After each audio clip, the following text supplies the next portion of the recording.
Eh bien, bonjour à tous et puis merci pour votre participation à ce nouveau webinaire d'InfoRisque. Alors, je suis François, cofondateur et dirigeant d'InfoRisque, et j'ai le plaisir donc d'animer ce nouvel épisode des Midis de la santé et de la sécurité, 45 minutes pour se former et s'informer. Alors, InfoRisque est maintenant le média santé-sécurité le plus suivi de France. Un grand merci à tous pour votre soutien. Toutefois, le combat n'est pas terminé. Pour que le travail ne blesse plus, c'est quand même pas encore gagné. Alors, nous avons besoin de vous pour promouvoir aussi nos contenus et les faire connaître au plus grand nombre. Vous savez, un clic ne coûte rien, mais ça peut faire quand même beaucoup. Alors, aujourd'hui, nous allons parler des RPS et voir comment il est possible de libérer la parole pour réduire le risque. Quand les lésions s'installent, le silence coûte cher, malentendus, désengagement, conflit, puis parfois alerte RPS. La bonne nouvelle, une parole bien cadrée, ni déballage, ni non-dit, peut souvent permettre de désamorcer plus tôt, d'objectiver des situations et d'activer les bons relais. Alors, pour évoquer ce sujet qui touche au management, nous avons le plaisir de recevoir un expert du domaine, qui est Gaël Châtelain-Berry, qui, fort de plus de 20 ans d'expérience en entreprise, parce qu'il faut dire qu'il a managé des équipes de plus de 20 à 200 personnes, avec, entre autres, chez TF1, Canal+, Énergie et d'autres. Et de cette expérience terrain, il a tiré une conviction forte.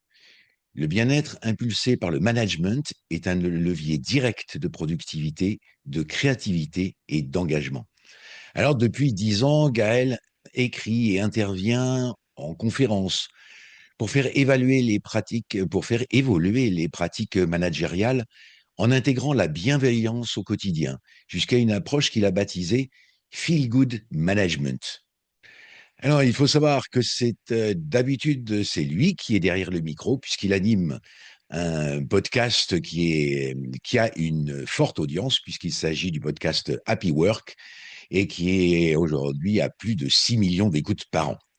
Voilà, après cette longue introduction, Gaël, bonjour. Eh bien, bonjour François, merci de m'inviter. Alors, tout de suite, donc, pour rappel, nous sommes donc ensemble pour 60 minutes, avec 45 minutes d'échange avec Gaël, puis nous réserverons 15 minutes pour répondre à vos questions et que vous pourrez poser à l'aide du petit picto que vous avez en bas de votre écran Q et R, et ou pour ceux qui sont live, bien sûr, sur la partie commentaires. Euh, Petit rappel quand même, c'est que tous nos webinaires donc, sont accessibles en rediffusion depuis le site inforisque.fr, sur lequel, en plus des actualités, des guides, vous trouvez aussi une large gamme de solutions, produits et services proposés par nos adhérents.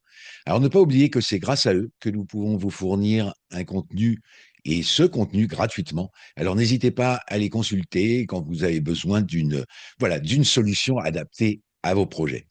Alors, tout de suite après cette un peu longue introduction, puisque dans le sujet, nous parlons de libérer la parole comme solution, Gaël, qu'est-ce qui bloque la parole?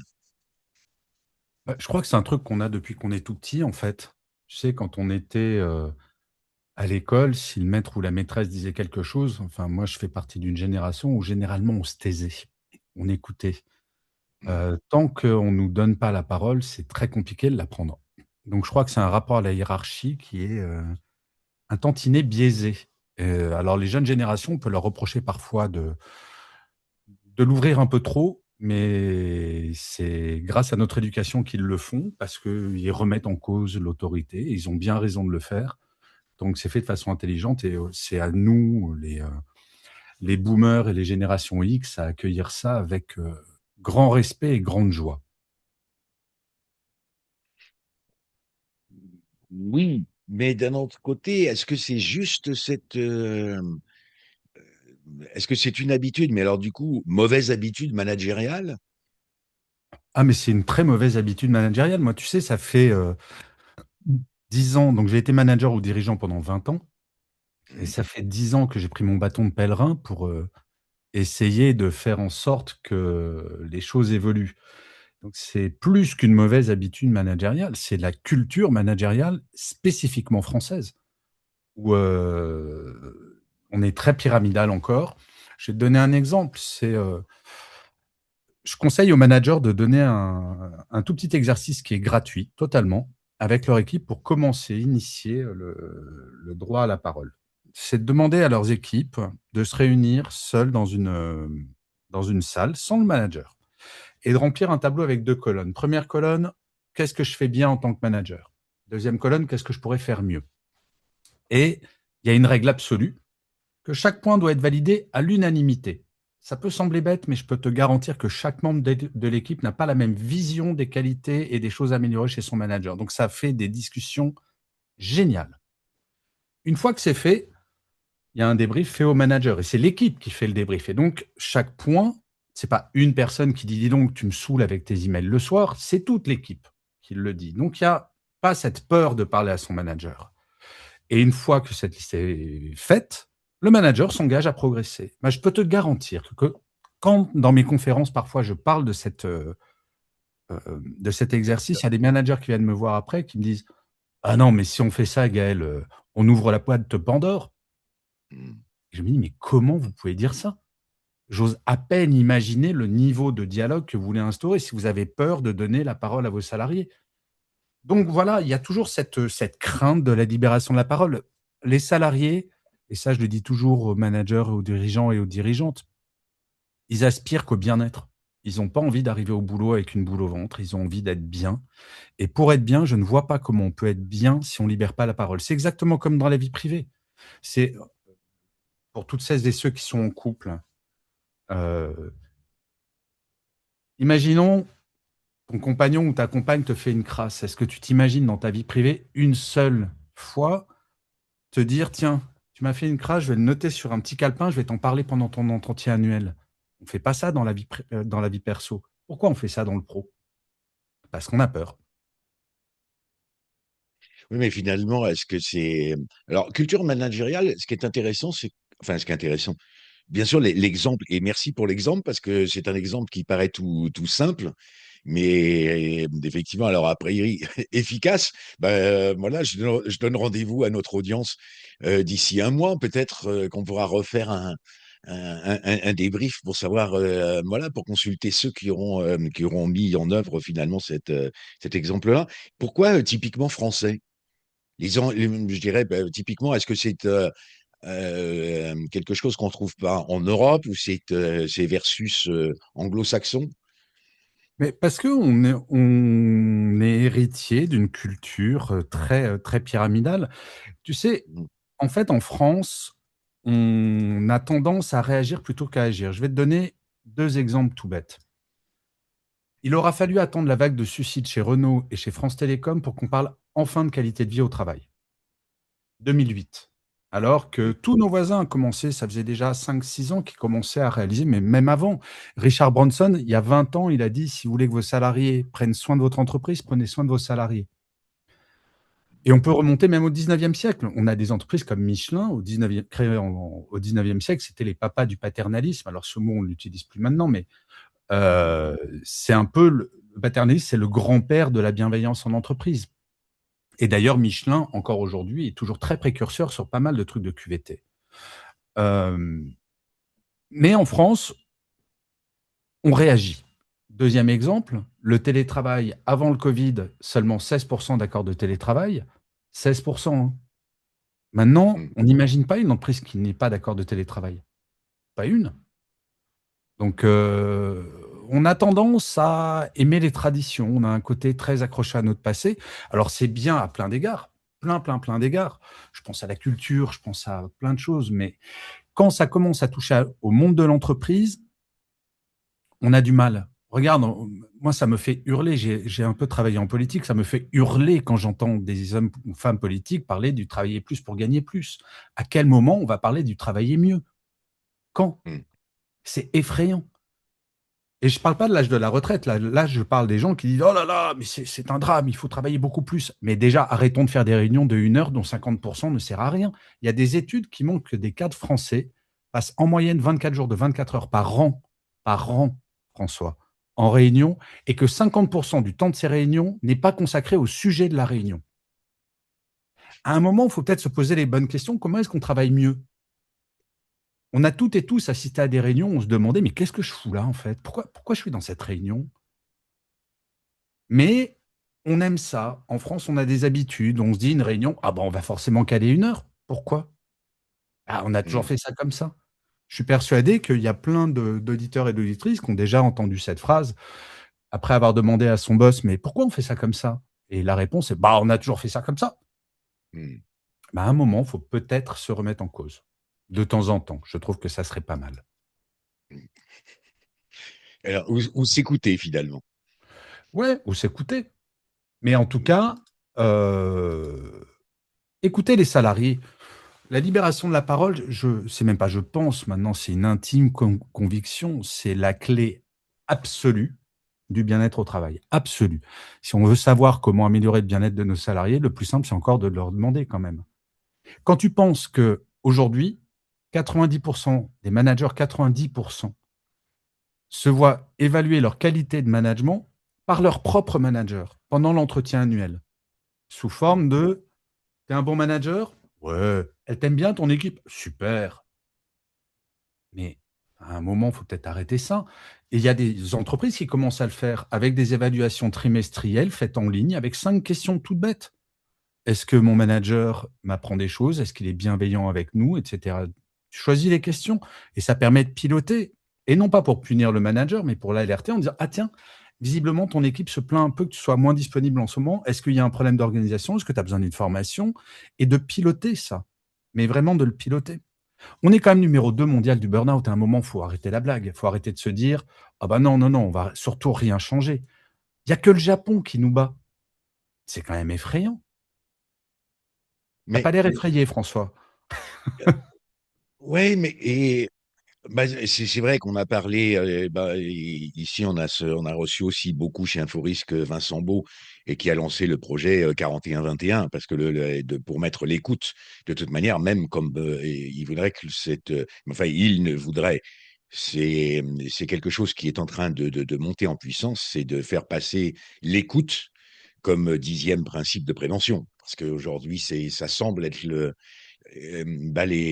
bah, je dirais il y a une vraie convergence sur cette idée, ce principe de mettre cette écoute.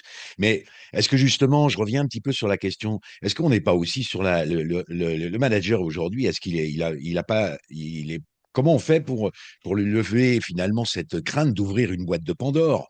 Parce que c'est ça aussi, alors c'est vrai que Là, c'est une question l'exemple de responsabilité, c'est François. À un en moment, gros, comment on passe du rien, enfin du rien à quelque chose, quoi, finalement? Le bon conseil, Gaël, là-dessus, pour arriver, parce que au départ, dans une entreprise, si ça n'a jamais été fait, il va falloir faire un premier pas. Et on fait comment pour faire ce premier pas? mais honnêtement, je crois que c'est tout ou rien.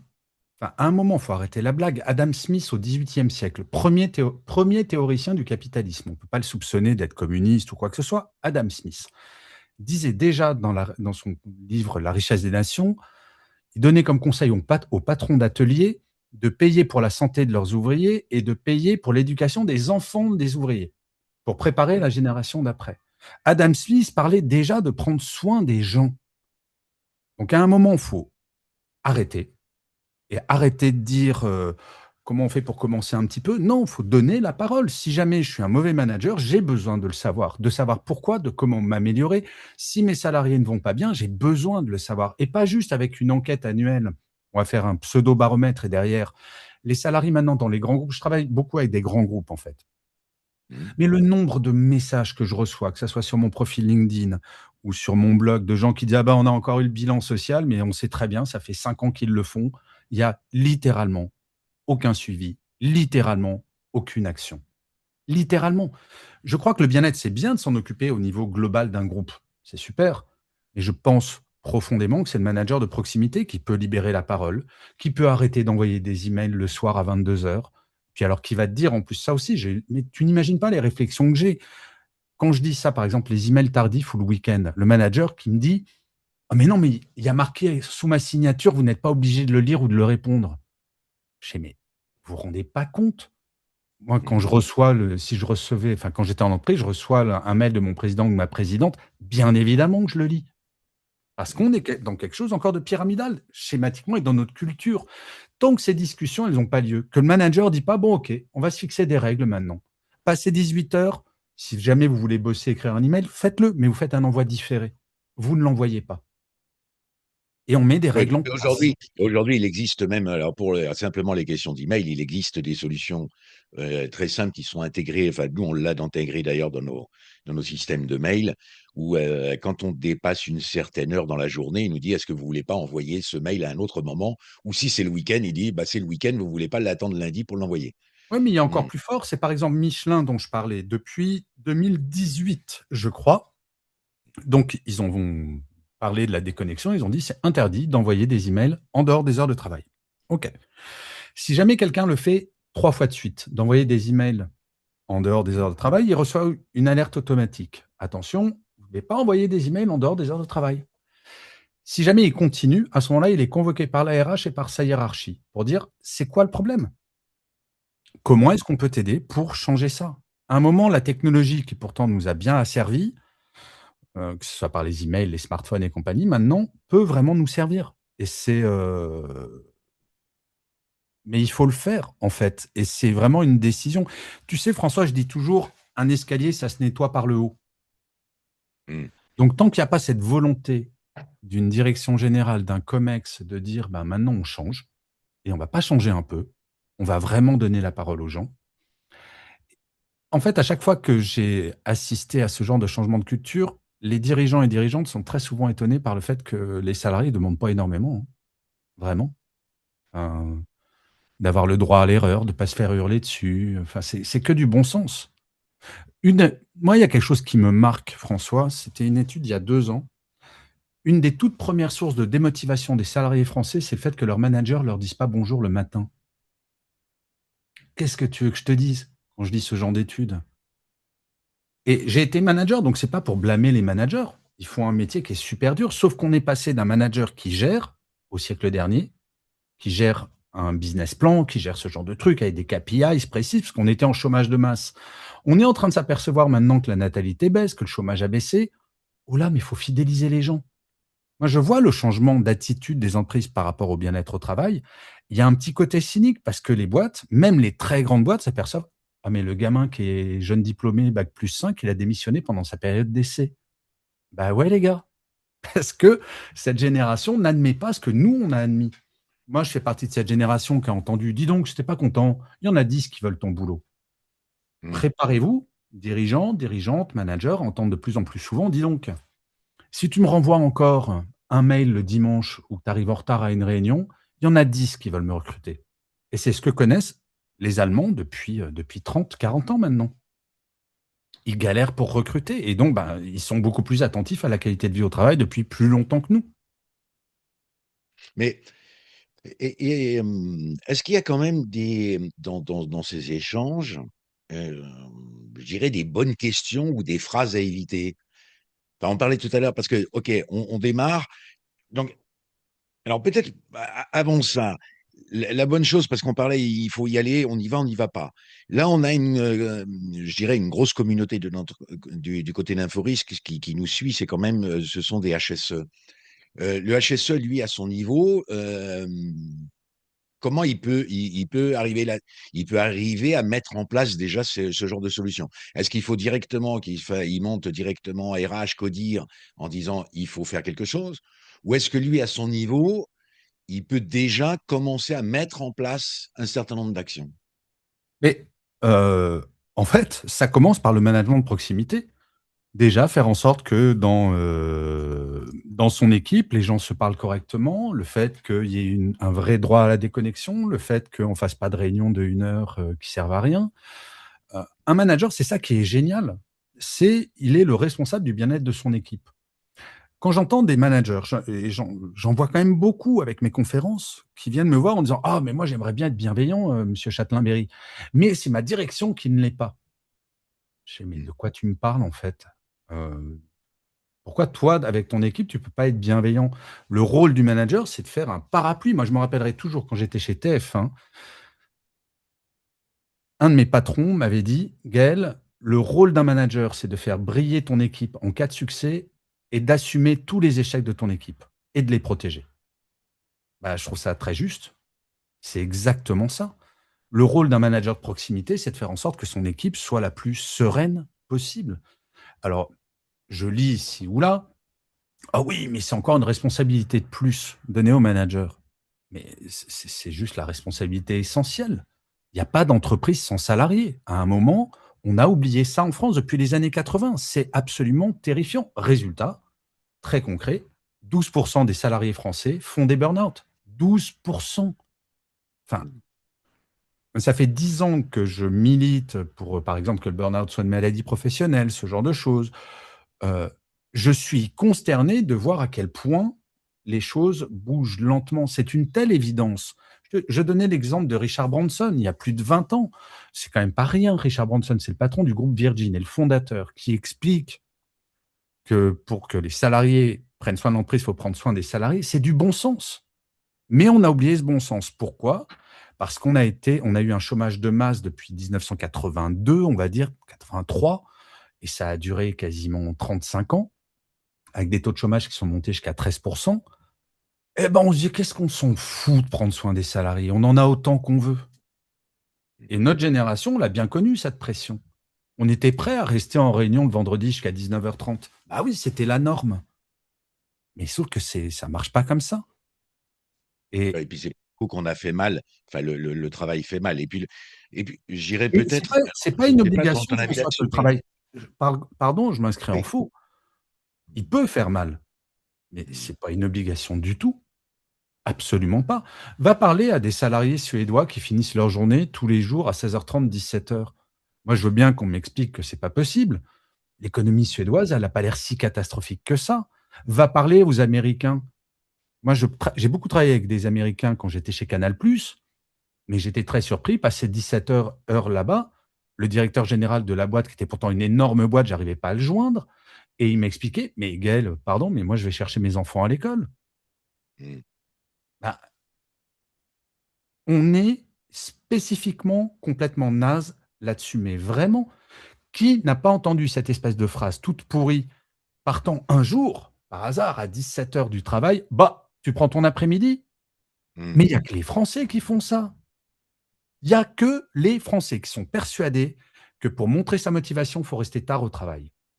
Pour les Anglo-Saxons, par exemple, rester tard au travail, ça montre que tu es pas productif et pas organisé. Les Oui, c'est Anglais, ça. c'est pareil, les Allemands, c'est pareil. Il y a peut-être un peu les Italiens et les Espagnols qui nous ressemblent un petit peu, et encore, les Espagnols, non, on est pire qu'eux, franchement. Donc je peux sembler en colère sur le sujet, mais je suis p très optimiste, hein. Les choses bougent et Mmh. il y aura pas le choix de toute façon. Si on veut pouvoir fidéliser les talents, on n'a pas le choix. Non, mais et ce qui est passionnant aussi, bah, c'est de l'optimisme et puis ton rappel à la réalité aussi de se dire: «N'allons pas chercher la responsabilité chez les autres». Effectivement, en tant que manager et bah, occupons-nous déjà de nos propres équipes avant d'aller savoir, pourquoi le codir ou le N+1, lui, ne fait pas quelque chose. Quelque part, si j'ai bien compris, on est aussi un peu dans une exemplarité. Complètement, complètement, et pour avoir été manager, je te dis, pendant 20 ans, la chose que j'ai préférée en tant que manager, mais vraiment, c'était mes équipes. Je crois pas qu'on puisse être manager sans aimer les gens, fondamentalement, et j'étais ravi quand je changeais de boulot, j'avais les 3 quarts de mes équipes qui m'envoyaient un CV pour me suivre. Parce que je suis pas le manager de l'année, j'étais pas le manager de l'année. Pour autant, les gens, je les faisais grandir vraiment. Je prêtais attention à eux. Quand je voyais qu'ils travaillaient trop, je les poussais à rentrer chez eux en disant: «Mais ça peut attendre demain, c'est bon, ça va. Rentre chez toi, on s'en fout. Tu sauves pas des vies quand tu es chez TF1 ou Canal+. Enfin, tout va bien». Mmh. Et cette part-là du management, je la trouve absolument extraordinaire. Mais c'est marrant, tu vois, l'angle de lecture qu'on peut avoir. Il y a une étude qui est sortie qui a montré que seulement, je crois, 25 des jeunes diplômés veulent devenir managers, et tous les articles disent: «Oh là là, le management perd de sa gloriole et de sa beauté». Mais les amis, dans toutes les structures, c'est maximum 15% des salariés qui sont managers. Mmh. Bah, si les gens qui deviennent managers le deviennent par envie et non pas parce que c'est un passage obligé pour faire carrière, mais c'est génial. Enfin, combien de managers et de dirigeants, dirigeantes ont fait du mal parce que le meilleur commercial est devenu le directeur commercial. C'est une catastrophe quand on nomme des techniciens et on le sait et ça fait 20 ans qu'on le dit. Pour autant, je crois que malheureusement, c'est toujours les meilleurs techniciens qui sont nommés. Mais peut-être que les jeunes générations, parce que justement, elles se disent, mais j'ai pas besoin de devenir manager pour faire carrière. J'ai pas envie. Que 80% d'une tranche d'âge disent, moi, je veux faire carrière en tant que technicien, je veux pas être manager. Et je vais être très heureux comme ça. Mais c'est la meilleure nouvelle de l'année. Vraiment. Je n'ai pas lu, François, un seul article qui disait ça. Pas un. Qui a dit, mais ça veut peut-être dire qu'on va avoir enfin des managers qui sont faits pour être managers. Donc, moi, je suis ravi de ce pourcentage. Aujourd'hui, c'est quand même il y a un phénomène qui est complexe, c'est que, on n'apprend pas à être manager, non? Pardon? On n'apprend pas à être manager. Il y a pas Mmh. d'école, il y a pas de véritable école de management aujourd'hui ici. Ah, pas, en tout cas, moi, j'ai fait une grande école de commerce qu'on appelle une école de management. Non, on n'apprend pas le management en école. Voilà, c'est ça, c'était une école de Oui, mais c'est ça, c'est le rôle de exactement l'entreprise, François, enfin, en derrière. gros, c'est des Non, mais grandes écoles, mais derrière, est-ce qu'on apprend vraiment à manager? Est-ce qu'on mais la apprend justement formation, c'est cette fait écoute et pourquoi? cetera? Mais la formation, c'est fait pourquoi? Un Mmh. manager qui n'a jamais une personne qui n'a jamais managé, qui va devenir manager, ça me semblerait être la moindre des choses, qu'elle soit formée à le faire. Et ça existe, les formations en management. Et malheureusement, je le constate encore, les personnes qui deviennent managers qui n'ont jamais été, généralement ne sont pas formées au management par leur entreprise. Donc, il ne faut pas s'étonner derrière qu'il y ait des burn-out, qu'il y ait de la démotivation. C'est très cruel pour les gens qui deviennent managers, qu'on les balance dans le bain en se disant, bah, tu vas apprendre sur le tas. Ben non, ça s'apprend le management, c'est un métier, manager. Tu vois, ne serait-ce que d'apprendre à savoir dire non, mais poliment, être juste, ne pas arriver en retard, ne pas forcément vouloir faire à la place de tes équipes. Toutes ces choses, ça s'apprend. Et c'est pas un métier qui est compliqué, ce n'est que du bon sens. Tu sais, je suis le papa du concept du management bienveillant. Ça tient en une phrase. Le management bienveillant, tu n'as même pas besoin de lire un de mes livres. Ne jamais faire à un membre de ton équipe quelque chose que tu n'aimerais pas que ton propre manager te fasse. Bah déjà, si les jeunes managers pouvaient avoir ça en tête, peut-être qu'on éviterait pas mal d'emmerdes. Je crois. Oui, puis je pense que cette phrase-là, en plus, je pense qu'elle a 2000 ans, donc on peut la reprendre, Ouais, on ah, on mais peut la complètement. reprendre avec intérêt parce que c'est pas d'hier qu'on en parle. Mais complètement, mais parce que l'être humain n'a pas changé. C'est comme quand j'interviens dans des entreprises pour faire des conférences et on me dit, bah, c'est arrivé encore la semaine dernière. Ah oui, mais chez nous, c'est pas pareil. Il faut adapter votre discours. Et je fais toujours la même réponse. Ah bon, c'est pas pareil? Chez vous, ce ne sont pas des êtres humains, donc. Mmh. Qu'on soit dans un hôpital, qu'on soit dans une banque, qu'on soit, mais peu importe. Le bien-être au travail, c'est le même pour toutes et pour tous. Et les règles sont les mêmes. Ensuite, bien entendu, entre le bien-être au travail de gens qui sont sur des chantiers ou dans une tour à la défense, il y a deux, trois adaptations à avoir. Mais dans la relation humaine, dans l'attention portée à l'humain, c'est la même, exactement la même.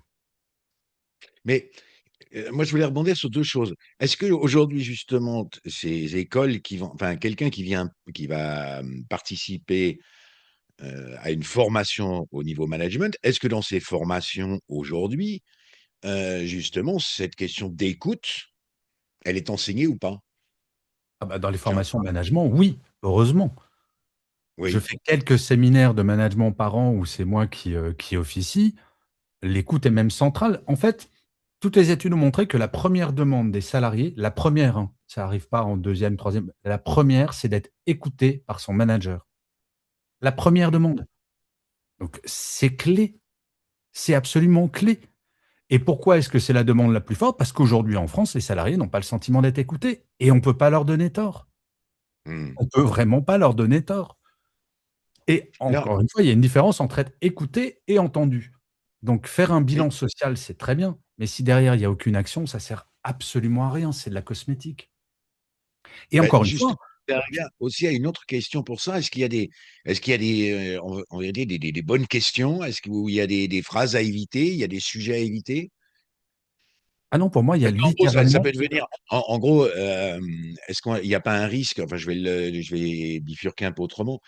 Est-ce qu'il n'y a pas un risque de faire du café du commerce, quoi? Mais justement, c'est ça qui est assez étonnant, c'est quand on libère la parole, les dirigeants, dirigeantes qui l'ont fait s'aperçoivent que c'est pas du tout le cas. Parce que les salariés sont pas débiles et qu'ils Mmh. savent très bien qu'ils peuvent pas être augmentés de 200. Ils le savent bien. Et encore une fois, si un salarié dit: «Bah, j'aimerais bien être augmenté de 15», si on lui dit: «Non, point à la ligne», ah oui, il va être énervé. Si on lui dit: «Bah, non, écoute, c'est pas possible parce que tes résultats ne le légitiment pas ou parce que les résultats d'entreprise ne permettent pas de financer ce genre de choses, mais par contre, si jamais on atteint tel objectif, bah, on peut imaginer éventuellement des augmentations». Parler est la source de tout. Mais de tout. Dans nos vies perso, dans les vies pro. Et s'imaginer que si on libère la parole, les salariés vont péter un câble et demander, tout et n'importe quoi, ce n'est pas vrai. Aujourd'hui, mais rends-toi compte François, pardon, je suis un peu passionné par le sujet, Bah, que la première heureusement. source de démotivation, c'est que le fait que le manager ne dise pas «bonjour». Mmh. Ah, c'est quand même dinguissime. Je vais te raconter une anecdote là-dessus. Une fois, c'était l'année dernière, une femme m'envoie un email sur mon blog et dit: «Gaël, je comprends pas, notre manager dit bonjour à l'équipe d'à côté tous les matins, mais jamais à nous. Pourquoi?» «Mais excusez-moi madame, j'en sais foutrement rien, demandez-lui». Ouais, Elle me réécrit le lendemain. Elle me dit: «Ça y est, j'ai la réponse», et je suis allé voir mon manager pour dire: «Ben, pourquoi est-ce que tu dis bonjour à l'équipe d'à côté, mais jamais à nous?» Et le manager de répondre: «Mais parce que l'équipe d'à côté, ils sont sympas, et moi, vous dire bonjour tous les matins, je trouve que ça fait trop copain-copain». C'était sa grille de lecture. Qu'est-ce que ça a changé la libération de la parole et qu'elle ait osé demander? C'est que le manager, mais il a changé du jour au lendemain. Il s'est dit: «Ah bon, ça vous vexe? Désolé, pardon. Bien sûr que je vais vous dire bonjour aussi». C'est aussi bête que ça, et on part pas. Moi, ça me fait rire les grandes théories du management, le management libéré, tous ces trucs-là, l'holocratie, là, la crassie, enfin, tous ces concepts-là. Je dis pas que c'est bullshit. Je dis qu'on est au niveau zéro aujourd'hui du management. Je dis pas qu'il y a que des mauvais managers, heureusement. Mais quand on voit le mal-être au travail actuellement, je pense que les progrès, commençons par des choses toutes bêtes. Dire bonjour, écouter, pas être en retard, pas faire d'emails le soir, pas faire de réunion à 19h, écouter les salariés. Bref, des choses basiques. Et peut-être qu'on commencera enfin à faire reculer le burn-out. Tu sais, Oui, c'est parce par qu'on exemple. parlait justement, ça a été un peu l'introduction aussi. Enfin, le titre du webinaire, on mettait quand même cette libération de la parole par rapport au RPS. Et c'est bien, Gaël, de revenir un peu aussi sur cette question de suicide. Euh, c'est vrai que c'est effarant. Enfin, je sais que j'ai eu l'occasion de faire d'avoir un entretien alors je vous dirais que c'était un peu en off et je vous dirais pas avec qui c'est pour pas le mettre en difficulté, mais a priori, mais à un expert comme toi, Gaël, peut-être que je peux poser la question. Aujourd'hui, on parle quand même des personnes les plus informées, de se dire qu'on serait aux alentours enfin, de plus de 1200 suicides professionnels par an, Hmm. ce qui est quand même effectivement très important. Donc, cette partie RPS, donc, OK, la partie, comment on va aussi, comment on fait pour que cette parole permettent justement de limiter un peu enfin de limiter, d'éviter effectivement ces RPS? Est-ce que c'est parce que ça permet, est-ce qu'il y a des éléments qui permettent de comprendre ou de déceler Mais finalement des risques précurseurs? Ou c'est quoi cette action sur le RPS? je vais rebondir sur la question de Marjorie. Donc je la lis. Les managers ne devraient-ils pas aussi accompagner les personnes qui manquent d'organisation de structure, à qui on demande pas spécifiquement de rester tard, mais qui n'arrivent pas à faire leur travail? Inviter les équipes à dire je n'y arrive pas et réfléchir au pourquoi. Bah, c'est une excellente question. Et libérer la parole, c'est un manager qui, avant de donner de l'autonomie à quelqu'un qui vient de recruter en disant tiens, ça c'est ta fiche métier, démerde-toi. Bah, de valider que la personne peut être autonome. L'autonomie, ça se construit, et l'autonomie, c'est aussi une des premières sources de motivation des salariés. Mais ça se construit, et on n'accompagne pas Pierre comme Paul, comme Jacques ou Jeanne. Le management, on est passé d'un management, comme je te le disais, très pyramidal, où finalement on appliquait la même règle à tout le monde et ça marchait très bien. Parce qu'encore une fois, il y avait du chômage de masse et les salariés ne se posaient pas la question. Moi, quand j'ai commencé ma carrière, bah ouais, je travaillais comme un chien, j'avais des réunions même à 20 heures et ça me semblait normal. Aujourd'hui, on s'aperçoit qu'en travaillant mieux, on peut même avoir une vie perso. C'est fou quand même. Mais pour ça, il faut se poser les bonnes questions. Est-ce que ma réunion du lundi matin, 8h30, qui dure 1 heure et demie, elle est vraiment indispensable? Est-ce que je ne pourrais pas la faire, par exemple, en fin de matinée ou même le mardi matin et que ça dure une demi-heure? Est-ce qu'éventuellement, en début de réunion, on ne peut pas faire un petit tour de table où tout le monde dit comment il se sent sur ce début de semaine? On a sorti de l'équation dans les entreprises françaises la notion de l'humain. Quand tu vois qu'on est censé, cette année, être dans l'année de la santé mentale,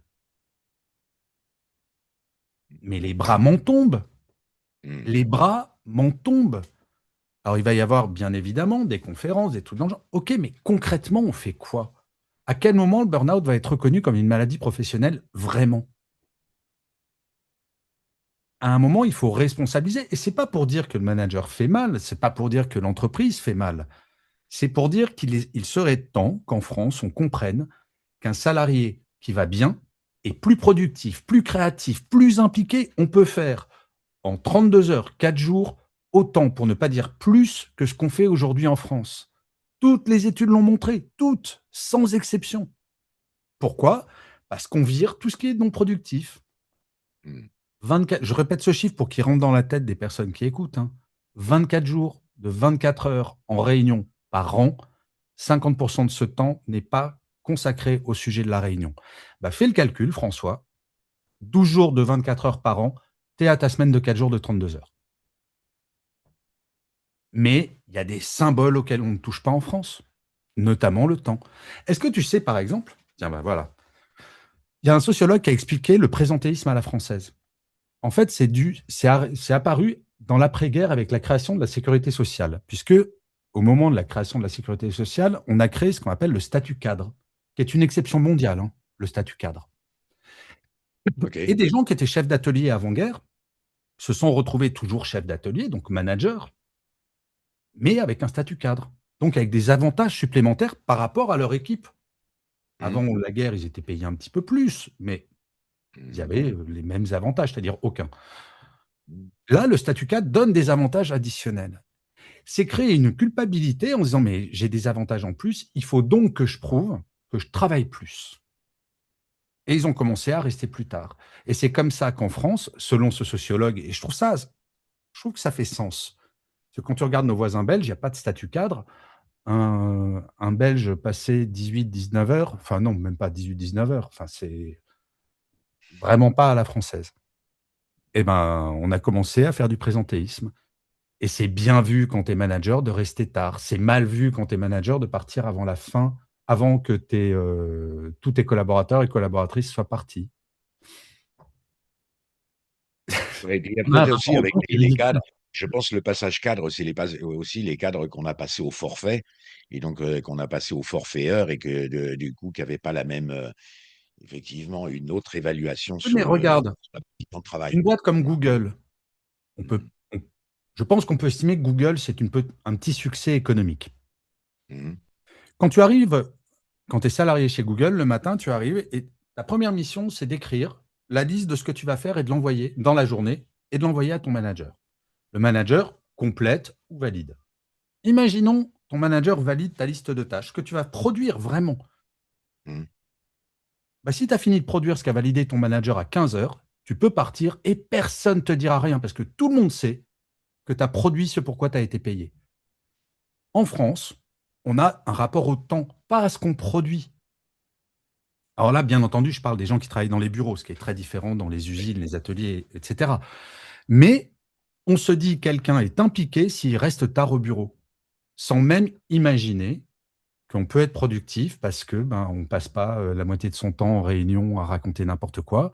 Et d'où cette célèbre phrase: bah, tu prends ton après-midi, alors que ça se trouve, tu as été 10 fois plus productif que ton voisin, mais lui, le voisin, reste jusqu'à 19h30.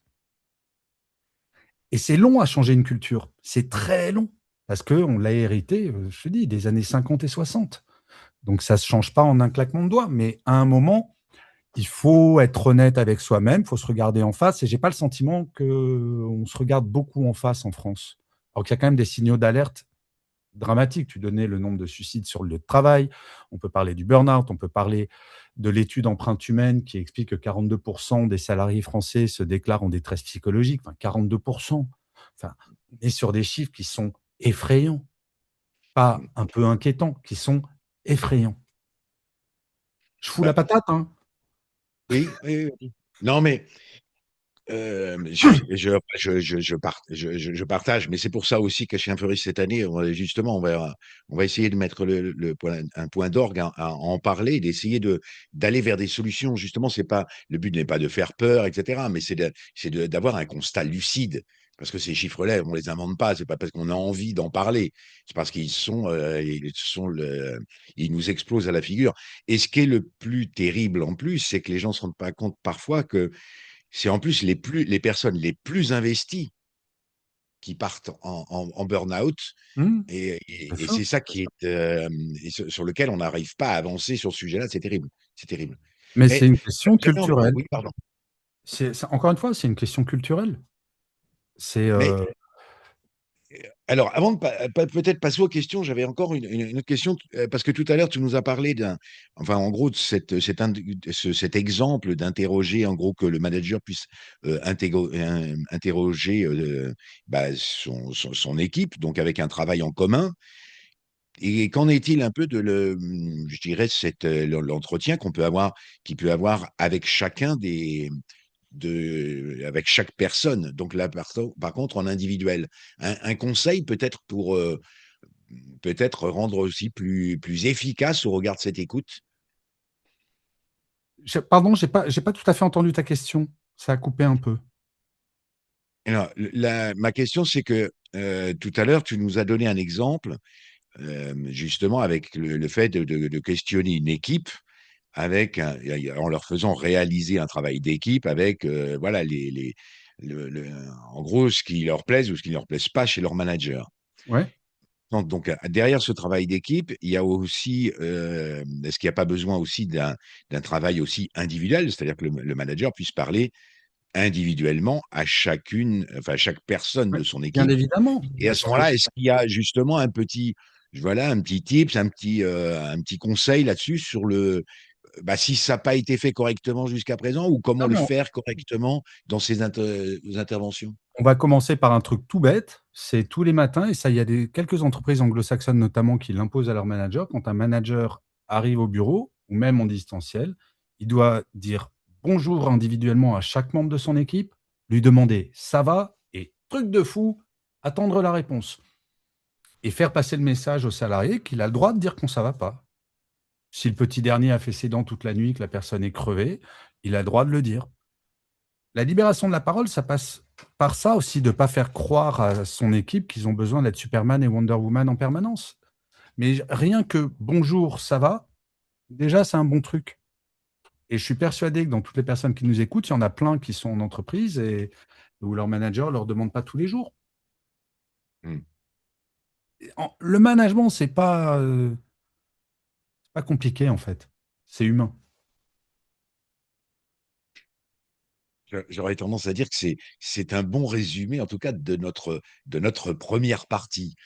Et effectivement, avec Inforisque, on est totalement raccord, hein, de toute manière, sur le sujet.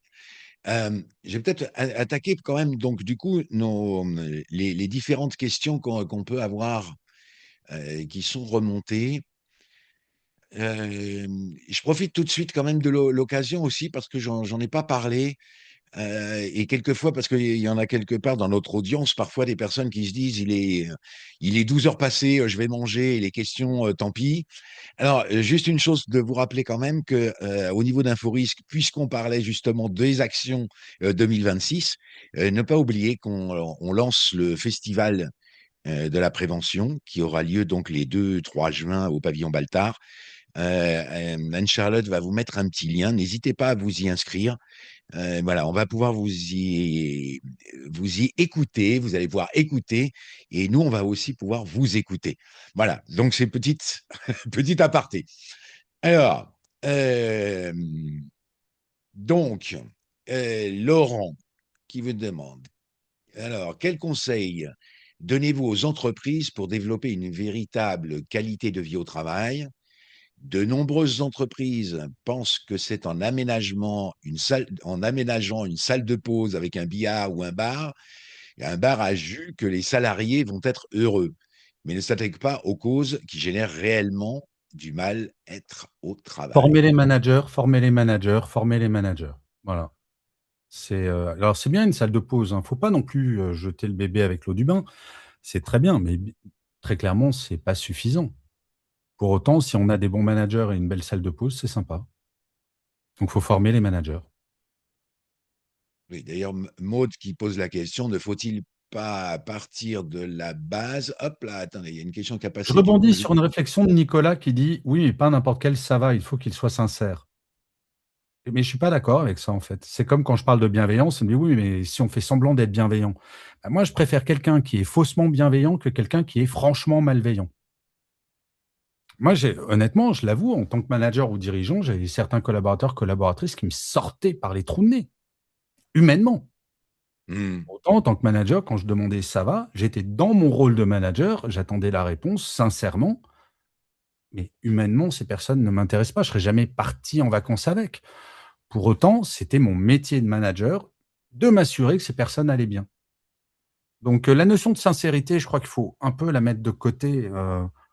Je préfère quelqu'un qui sourit et qui se force à sourire que quelqu'un qui tire la gueule tout le temps et je sais, qu'elle est toujours de mauvaise humeur. Enfin, ensuite, il y a une partie de jeu aussi. Maud qui demande, ne faut-il pas partir de la base et modifier la formation de base d'un manager? N'est-ce pas, bah, le rôle de l'école qui Et permettrait de non, parce changer? qu'une école, quand on sort de l'école, on n'est jamais manager, quasiment. Et c'est pour ça que grandes écoles ou les universités, s'en occupent très peu. Parce qu'à 21-22 ans, on devient rarement manager. On le devient souvent entre 25, 30, parfois 35 ans. Puis il y a des gens qui deviennent managers qui n'ont pas fait d'études ou alors qui ont fait d'autres études. C'est la responsabilité de l'entreprise. Parce que, encore une fois, c'est tout l'intérêt de l'entreprise de former ses managers, parce qu'on peut former à la culture de l'entreprise, que chaque entreprise peut avoir une culture de management très spécifique. Donc, encore une fois, tout le monde a y gagné. Et l'entreprise, et les managers, et les équipes. Et d'ailleurs, enfin, il y a de plus en plus d'entreprises, Dieu merci, qui font ça, qui forment leurs managers. Et ça, par contre, je le vois depuis 5-6 ans, il y a une vraie évolution, une vraie prise de conscience là-dessus dans beaucoup, beaucoup d'entreprises. Donc je ne veux pas noircir tout le tableau. Heureusement, on commence à s'apercevoir que le management de proximité, c'est la clé de beaucoup de choses et notamment au-delà du bien-être, de la productivité. On sait que ça coûte cher de recruter, on sait tout ça et donc bah, le meilleur moyen de réduire le nombre de recrutements, c'est de fidéliser les gens pour éviter leur départ. Je crois que c'est plus non, c'est pas je crois, c'est 52 des départs qui sont dus à un manager. On quitte un manager, pas une boîte, pas un métier. Donc si on veut, et on sait combien ça coûte une démission parce que le temps de trouver la personne, former la personne, être aussi efficace, c'est compliqué. Il y a Chloé qui demande de quelle source viennent les 12% de salariés en burn-out SVP. Bon, Oh, je c'est un pense chiffre qui date d'il y a 4 ans et c'est le ministère de la santé en association avec je sais plus qui, je crois que c'est le Bureau international du travail, il faudrait que je retrouve ça. Mais c'est un chiffre qui est relativement admis, entre 10 et 12. Autant l'étude empreinte humaine sur les 42 de salariés en détresse psychologique, il est probablement un tout petit peu exagéré et je pense que c'est un biais de question. Heu, non, mais on pourra. Moi, ce que je vous invite à ce moment-là, Gaël, c'est qu'on a redonné aussi un. Enfin, on va regarder si on trouve les éléments, puis on va vous les envoyer. Euh, Sachant qu'on a fait un webinaire sur le sujet de toute manière au niveau des chiffres. Alors maintenant, c'est les chiffres 2023, mais je pense que ce sont des éléments qu'on retrouve dans ce rapport. je vais pas Euh, trop tarder à devoir y aller, mon cher François. Du coup, on vous libère tous en vous souhaitant un bon appétit. Surtout, n'oubliez pas, de toute manière, 2-3 juin, pavillon Baltard, et on aura vraiment plaisir à vous voir et avec l'ensemble de nos invités. Et encore un immense merci, Gaël, pour ce partage. On t'envoie les questions et on Prenez en soin de vous, reparle les pour amis. se refixer une date parce que je pense que tout le monde a été vraiment très heureux de pouvoir t'y retrouver. Merci Gaël. Je cours. Salut. Salut.